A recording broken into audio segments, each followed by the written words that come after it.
And we're structured entirely across our revenue team in a pod structure. So we have A's, SDRs, and ABM managers associated to a set group of accounts that are going to continually be theirs, based on both geography. So we have teams in the US and teams in Europe, and then we also have our strategic accounts, which are our kind of largest and most strategically important accounts, and those sit across our global team. But we have our ABM managers like structured in that. So you have a group of people trying to focus and we call it hunting in packs, but trying to hunt in packs towards a set list of accounts that doesn't really change, but we might get some of that kind of 20 to 10% of accounts we maybe don't know about coming in through inbound. And like Tim mentioned, around kind of those trigger points, those trigger actions, which is when we kind of want to jump on those and then go into the kind of sales cycle for a different process. Super cool. I hadn't actually heard about that bundling of further about the AE plus BDR, but not plus the ABM manager. That's super interesting. But I guess it makes a lot of sense that the ABM can do some things and the BDR can do other things.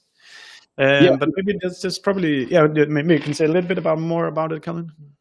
Yeah, exactly. I mean, that's the whole point around it, right? So I mentioned earlier around wanting to understand all of the priorities, the needs, the wants of your accounts. If you have a group which is you have sales, marketing, and the kind of in between, which is the BDR team. If you have a set group focused on a set group of accounts for, we focus on them for years. So if you have that, those people start to form a really in-depth understanding of what those accounts are and what they need.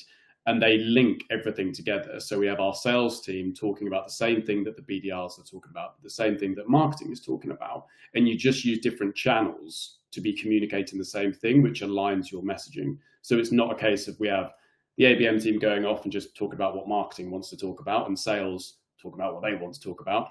You have a weekly meeting with everyone in that pod and you agree, who are we going to speak to this week? What are we going to be communicating? Marketing, what are you doing over the next month to 6 weeks? And how does that relate back to what we're trying to achieve? So we found that to be particularly useful. And as I mentioned earlier, we've kind of gone through a process of transitioning to the pods. We've transitioned to an ABM first approach, and now we're really starting to kind of get that nailed down. But we found it to be particularly useful.